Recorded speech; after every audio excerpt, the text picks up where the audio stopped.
Tęsame laidą Nauja diena, keliaujame prie kibernetinio saugumo temos ir kalbamės su kibernetinio saugumo ekspertu konferencijos apie pavojingas kibernetinės atakas tarptautinių konfliktų metu ir apie pamokas išmoktas viduriniuosiuose rytuose ir Ukrainoje metu Lietuvoje viešinčių kibernetinio saugumo ekspertu Omree Wechsleris. Omree, great to have you in our studio.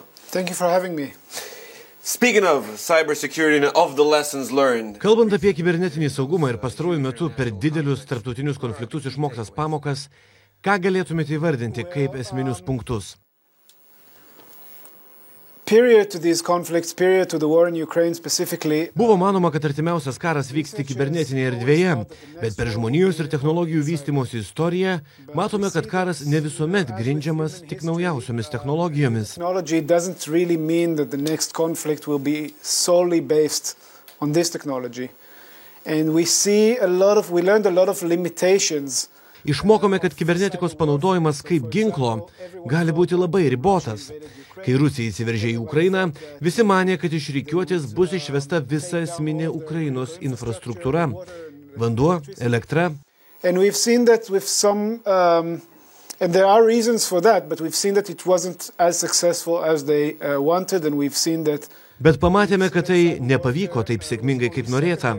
Kibernetinis karas buvo tik antrinis, tik papildinys.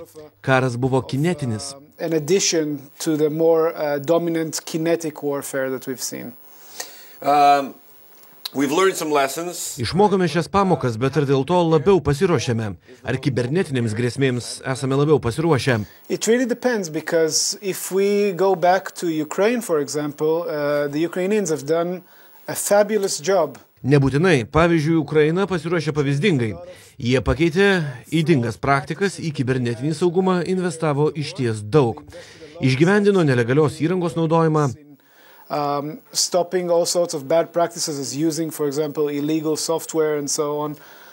So they've learned a lot, but there's always this race between the attackers and the defenders, and new technologies that come up. We see with AI and ChatGPT, for example. Visuomet, kaip ir su ChatGPT ir dirbtiniu intelektu, vyksta lenktynės, kuriuose puolančioji pusė visuomet šiek tiek pirmauja. Visada galime investuoti į saugos sistemas ir gynybos priemones, tačiau problema yra žmogiškoji jungtis, į kurią ir turime investuoti, nes technologija nėra vienintelis sprendimas. And that's the thing that we need to invest more now, because technology is not the only solution in that sense. Speaking of this human link, what kind of an investment? Kokia tai turėtų būti investicija? Kokia galima tokio projekto apimtis? So we see that still up to this day, many cyber attacks are still taking advantage. Matome, kad daug kibernetinių išpuolių naudojasi žmogiškojo dėmesio stoka. Pavyzdžiui, phishingo atakos. For example, phishing attempts. We've seen that ever since the outbreak of the war in Ukraine, for example, even if we look at the most... Jei žiūrime net į pačias sofistikuočiausias atakas, kurias rengia rusų saugumas, dauguma atvejų buvo taikomasi į specifinius vartotojus, apsimetant pažįstamais. Taip taikytas į Europos ambasadas, NATO šalis. Tai vienas pavyzdys. A specific user, while masquerading as someone that they know or someone that is related to them. We've seen campaigns targeting European embassies and NATO member states. And so that is one example. Another example is with information warfare, with the spreading of disinformation and fake news. Kitas – informacinis karas, dezinformacijos ir netikrų naujienų sklaida. Bandoma skaldyti vakarų visuomenės. Ilgalaikis sprendimas – edukacija. Kai kas jau nuėjo tuo keliu. Suomija, Estija. Tokie ir sprendimai. Some European countries that have already done so, like in Finland and Estonia. And these are the examples, these are the solutions. Can an ordinary citizen come in handy? Ar eiliniai piliečiai gali būti svarbus tokiose situacijose? I mean, ordinary citizens are the ones that, eventually become the employees of all sorts of organizations and corporations and government agencies. Žinoma. Paprasti piliečiai, jie tampa visokių įmonių, įstaigų, valstybės agentūrų darbuotojais. Gali prisidėti prie sklandžios savo įstaigos veiklos. contribute to your organization, not only in terms of not falling for phishing scams and so on, but also in basically talking to your manager sometimes. For example, if you send some sort of Ne tik nepapulti į pinklės, bet ir kalbėti su savo vadovais, aktyvuoti tam tikras sistemas, inicijuoti jų tvarkymą. Galbūt gali kelti tokius klausimus. You can contact your managers and you can raise these things up, of course. Speaking of Lithuania specifically, Kalbant apie Lietuvą arba regioną, į ką pirmiausia turime atkreipti dėmesį, galvodami apie galimą konfliktą ar ataką kibernetinėje erdvėje. to break us in the cyber area.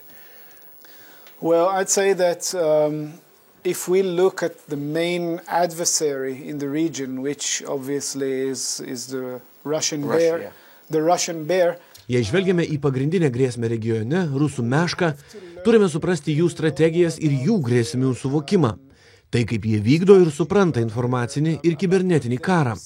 As a threat and about how they incorporate information warfare in cyber warfare. How do they perceive cyber warfare? Because their perception of cyber warfare is very different from the Western one. Jie šias rytį supranta kitaip nei vakarai.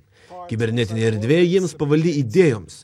Pagrindinė grėsmė, kad jų erdvė nesinfiltruotų vakarų vertybės. Tuomet kontratakuojant reikia paveikti vakarų visuomenės. Reikia tikėtis to. Reikia priversti visuomenę suklusti. Then, obviously the counterattack would be to affect the Western public.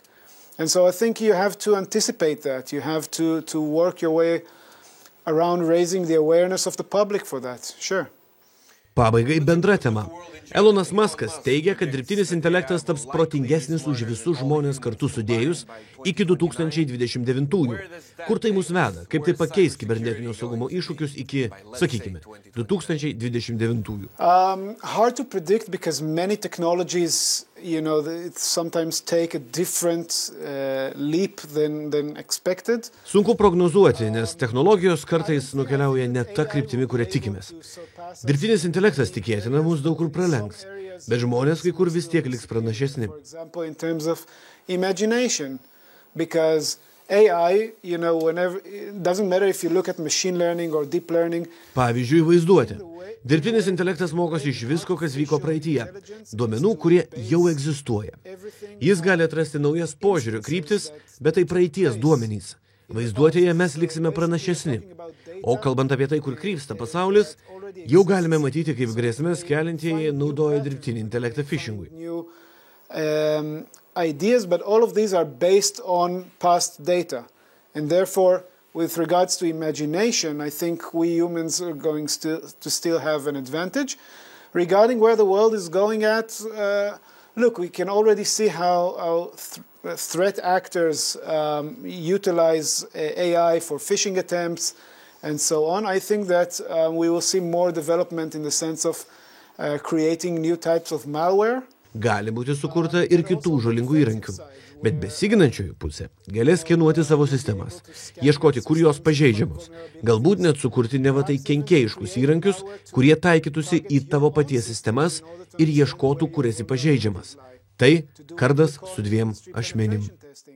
Using AI. So it's a really double-edged sword in a way. All right. Ačiū Jums. Thank you very much. Kągi, laidoje Nauja diena šiandien jau tiek, su žiūrovais pasimatysim jau rytoj 13 valandą. Kviečiu likti įsijungus Lietuvos ryto televiziją.